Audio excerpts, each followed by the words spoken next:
I think, yes, this is one more example of thickness. And this one is a little more subtle than the other two. The other two, I think it was very clear that they were kind of like big walls, which allowed us to make lots of points, right? In this case, though, this thickness looks like it's very small because black is very strong here and black has some strength here. So also, it just looks smaller, right? To me, it just doesn't look like a big wall. But this is thickness nonetheless. It looks very different from the others, but because it can't be attacked easily, it has very little defects, right? And so this group is very strong in considered thickness.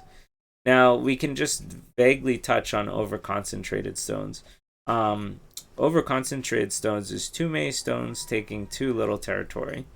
So when we look at this example, if white was to try and make territory with its thickness, then this would be considered over concentrated, because once black touches here, once black cross cuts, once black cross cuts and white tries to save the stone, black can take pretty much a good position on the corner, and it also takes a good position on the outside here. We can see that black's influence is projecting throughout most of the board and has quite a lot of ice potential for territory. Whereas white has only gained about 2 extra lines here. You can consider this one to be maybe 1, 2, 3, 4.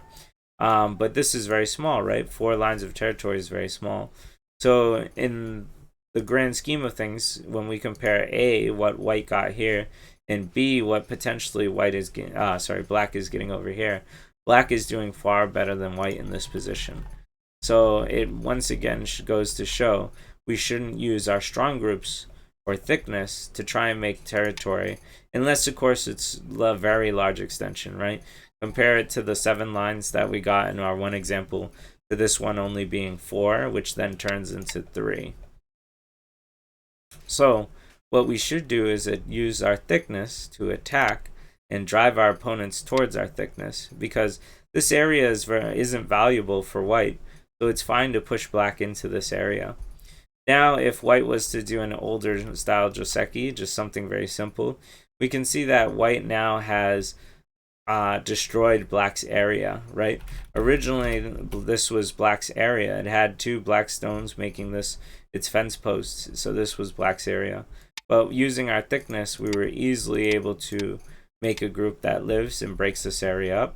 And so this is a much better result than the other example.